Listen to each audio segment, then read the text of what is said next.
నమస్తే. తెలంగాణ రాష్ట్రంలో బీసీలకు 42% రిజర్వేషన్ కోసం అయితే దాదాపుగా కొన్ని ఏళ్ల నుండే పోరాడుతూ ఉన్నారు బీసీ నాయకులు.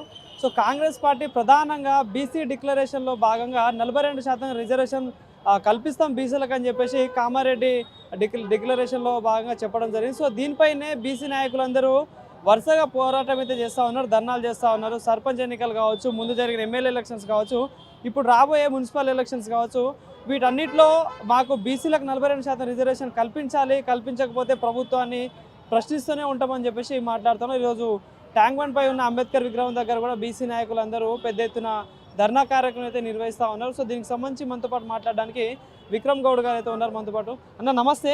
సో ఏంటి మరి వరుసగా ధర్నాలు చేస్తూ ఉన్నారు, ధర్నాలకు అన్ని పార్టీలు మద్దతు ఇస్తూ ఉంది. సో మరి ఎవరు అడ్డుపడుతున్నారు మరి బీసీ రిజర్వేషన్కి? ఎలక్షన్స్ వస్తూ ఉన్నాయి, పోతూ ఉన్నాయి, కానీ బీసీ రిజర్వేషన్ అనేది అట్లనే ఆగి ఉంది. ఏంది దీనిపై ఎట్లా స్పందిస్తారు? మొన్న గ్రామ పంచాయతీ ఎలక్షన్స్ అంటేనేమో కేంద్రం నుంచి నిధులు రావాలి, గ్రామాలు కుంటుపడుతున్నాయి, 3000 కోట్లు నిధులు వచ్చేటివి ఉన్నాయి, గ్రామాల్లో అభివృద్ధి ఆగిపోతుంది, ఒకే ఎలక్షన్ పెట్టుకోవడం మీరు చూశారు. రాష్ట్ర బంధుకు కాలిచ్చడం, అన్ని పార్టీలు కూడా మద్దతు ఇచ్చినాయి. మీరు అన్నట్టు ఒకే ఎలక్షన్ అయిపోయింది, మీరు రిజల్ట్స్ కూడా చూశారు. 53% బీసీలు గెలిచారు. అయినప్పటికీ ఈరోజు మళ్ళీ కుట్రపూరితంగా మున్సిపల్ ఎలక్షన్స్ చేయడం అంటే ఖచ్చితంగా రాష్ట్ర ప్రభుత్వం యొక్క నిరంకుశ పాలనకు దారిది. ఎందుకంటే వాళ్ళే మాట ఇచ్చారు కామారెడ్డి డిక్లరేషన్లో, బీసీల ఓట్లు వేయించుకున్నారు, బీసీల దయాదాక్షిణ్యం వల్ల ప్రభుత్వం ఏర్పరచుకున్నారు. బీసీలు ఇంత సపోర్ట్ చేసిన తర్వాత దొంగచాటున మీరు 46 జీవో తెస్తారు, మళ్ళీ ఇప్పుడు మున్సిపల్కి ఎలక్షన్ పోతారు. 28% కార్పొరేటర్ కౌన్సిలర్లు అవుతారు. అదేవిధంగా ఏదైతే మేయర్ల విషయం వచ్చేసరికి 31% అవుతారు. అంటే గత ప్రభుత్వం కన్నా కూడా 1% తగ్గించి మీరు ఎలక్షన్ పోతారు తప్ప మీది ఒక నిజాయితీ ఏడున్నది? మీ యొక్క మాటలపైన నిబద్ధత ఎక్కడున్నది? రాష్ట్ర ప్రజలు మిమ్మల్ని ఎట్లా విశ్వసించాలి? ఒకవైపేమో రాహుల్ గాంధీ గారు పార్లమెంట్లో మాట్లాడతాను, ఆయన పార్లమెంట్ శీతాకాల సమావేశంలో విదేశాలకు పోతాడు, ఆయన ఎక్కడ కూడా మాట్లాడు. అంటే వీళ్ళు సామాజిక న్యాయము న్యాయబద్ధంగా చేస్తామనే మాటలు కేవలం పేపర్ ప్రకటనలకు, ప్రసంగాలకు, బహిరంగ సభల్లో మాట్లాడడానికి తప్ప ఎక్కడ కూడా పాటించే అవకాశం లేదు. వీళ్ళు ఇదొక్కటే కాదు, మంత్రివర్గంలో 42% లేదు, రాష్ట్రంలో బడ్జెట్లో 42% లేదు, కాంట్రాక్ట్లలో 42% లేదు, విద్యార్థులకు ఇచ్చే ఫీజు రియంబర్మెంట్ స్కీమే ఇయ్యరు, పేద పిల్లలకు మీరు వైద్యం చేయరు. మీరు 42% బీసీలకు ఎక్కడిస్తున్నారు? ఏమనంటే బీజేపీని బూచిగా చూపిస్తారు, బీజేపీ ఏమో కాంగ్రెస్ వాడిని బూచిగా చూపిస్తారు. అడగాల్సిన వాడు విదేశాలకే పోతాడు, చేయాల్సిన వాడు విదేశాలకే పోతాడు. అదే అంటా ఉన్నారు. కాంగ్రెస్ పార్టీకి సంబంధించిన ముఖ్యమంత్రి కావచ్చు, మేము అసెంబ్లీలో దానికి సంబంధించిన ఆమోదం తెలిపినాము, ఆర్డినెన్స్ తీసుకొచ్చినాము, అన్ని చేస్తున్నా కూడా కేంద్రం అడ్డుపడతా ఉంది, మేము బీసీలకు చెప్పిన మాట ప్రకారం చేసి చూపించినాం అని చెప్పేసి వాళ్ళు చెప్తా ఉన్నారు. మరి దానికి ఏం చెప్తారు? ఇప్పుడు వీళ్ళు ఎట్లుందంటే దున్నపోతు కాడ బకెట్ పెట్టి పాలిస్తలేదు అంటారు వీళ్ళు. మళ్ళీ దున్నపోతు కాడన పెట్టాలన్నా, ఆవు కాడ పెట్టాలన్నా, బర్రె కాడ పెట్టాలన్నా, పిండాలన్నా, తెలివి ఉండాలి కదా ఎవరికైనా. కేంద్రంపై నీ యుద్ధం ఏది? మీ నరేంద్ర మోడీ గారు టైం ఇస్తలే అన్నారు.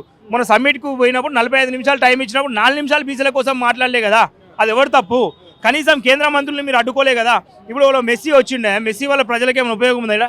ఓ ఆటగాడు, ఓ ఆట ఆడిపోయేటోడు, వీడు గ్రౌండ్లో బాల్ అటు ఇటు తిప్పినట్టు 150 కోట్లు ఖర్చు పెట్టి పెద్ద పెద్ద బ్యానర్లు, పెద్ద పెద్ద ఫ్లెక్సీలు పెట్టించినావు కదా. మరి బీసీలకు రిజర్వేషన్లు ఇవ్వండి అని చెప్పి కేంద్ర మంత్రులు వచ్చినప్పుడు, మొన్న అమిత్ షా గారు వచ్చినప్పుడు ఒక బ్యానర్ కూడా కట్టకపోతేవి, ఓ పాంప్లెట్ కూడా పంచకపోతేవి, కనీసం ఓ వినతి పత్రం ఇవ్వకపోతేవి, కనీసము ఈ రాష్ట్రంలో అఖిల పక్షాన్ని తీసుకొని ఢిల్లీకి పోయి ప్రయత్నం చేయలే కదా. వీళ్ళు ఢిల్లీలో యుద్ధం చేసిరు, ఏడే యుద్ధం చేసిరు? మన యోయో టీవీ దగ్గర అడుగుతున్నా నవీన్, మేము పెట్టిన మీటింగ్ వచ్చి పక్కకు కూర్చుర్రు, మాతో పాటు ఫోటోలు దిగిర్రు, గంతే తప్ప వీళ్ళు ప్రధానమంత్రిని ప్రత్యేకంగా కలిసింది లేదు. లేదా రాహుల్ గాంధీ గారిని తీసుకుపోయి, రాహుల్ గాంధీకి కూడా ప్రధానమంత్రి టైం ఏడా? పార్లమెంట్లో దొరకడా? ఈయన బర్త్డేకి పోయి కావులిచ్చుకును కదా, గిట్లనే సందుల్లో సటుకుల్లో పట్టుకున్న పేపర్ ముక్క ఎందుకు చేతిలో పెడతలేవు? నువ్వు అపాయింట్మెంట్ అడిగిన అపాయింట్మెంట్ ప్రజలకు చూపించండి, అది చూపేవు. రేవంత్ రెడ్డి గారు, మేము నిన్ను నమ్మినాము, మీరు మా సోదరులు అనుకున్నాము, మేము మిమ్మల్ని కులపరంగానో రెడ్డి పరంగానో చూడలేదు. ఓ ఉద్యమాలలోకి వెళ్ళి ఓ చురుకైన పాత్ర పోషించింది కదా, బీసీలకు చేస్తున్నాడు కదా. సరే ఈరి మాట, మహేష్ కుమార్ గౌడ్ గారి మాట, అదేవిధంగా సిద్ధరామయ్య గారి మాట నమ్మి మేము ఓట్లేస్తే నువ్వు నిండా ముంచి నేను రెడ్డినేరా నాయన బీసీలకు అయ్యా, నా అగ్రకుల అధికారం అహంకారం ఇంకా పోలేదు, నేను పైకి మాత్రమే నటిస్తా, లోపల ఉన్నదంతా గదే అని చెప్పి నువ్వు నిరూపించుకున్నావు కదా. అంటే కేవలం బీసీలని ఓట్ల కోసమే వాడుకుంటున్నాయి ఈ పార్టీలని. ఎస్, 1000% ఓట్ల కోసం వాడుకుంటారు. కాకపోతే బీసీలంతా తెలివి తక్కువగా, బీసీలంతా చులకనగా లేరు. మీరు మన సర్పంచ్ 52% గెలిచారు. రాబోయే రోజులలో బీసీల దోస్తోడో ద్రోహోడో తెలిపోయింది. మమ్మల్ని మోసం చేసిన వాళ్ళని చీరి చింతకు కడతాము.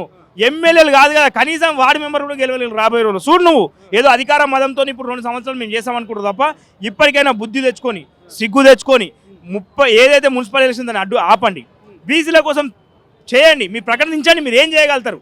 మీరు ఏందనేది విధి విధానాలు చెప్పకుండా 20 తారీఖు నోటిఫికేషన్ అంటే మాత్రం బీసీలను మోసం చేసినట్టే. రాహుల్ గాంధీ గారికి ద్రోహం చేసినట్టు. ఎందుకంటే వారి మాట కూడా నిలబెడతారు కాబట్టి రేపు రాహుల్ గాంధీని అడుగుతాం, అవునయ్యా నువ్వు సామాజిక న్యాయం అన్నావు, సామాజిక న్యాయం అంటే ఇదేనా? నువ్వు రాష్ట్ర ప్రభుత్వం ఉంటుంది, బీసీలకి చోటు ఉండదు, నీ రాష్ట్ర ప్రభుత్వం తెచ్చే జీవోలలో బీసీలకు ఉండదు, ఇదేనా దేశమంతా చెప్తాం. మా బీసీ సంఘం దేశ సంఘం కాబట్టి దేశమంతా చెప్తాం. రేపు పొద్దున భవిష్యత్తులో మీరు మాట్లాడడానికి అర్హత ఉండదు. రేపు తెలంగాణ ప్రజలము కూడా ఈసరించుకోబోతారు, చీగొట్టబడతారు. కాబట్టి మున్సిపల్ ఎలక్షన్ ఆపాలే, 42% కోసం న్యాయమైన పోవడం చేయాలి.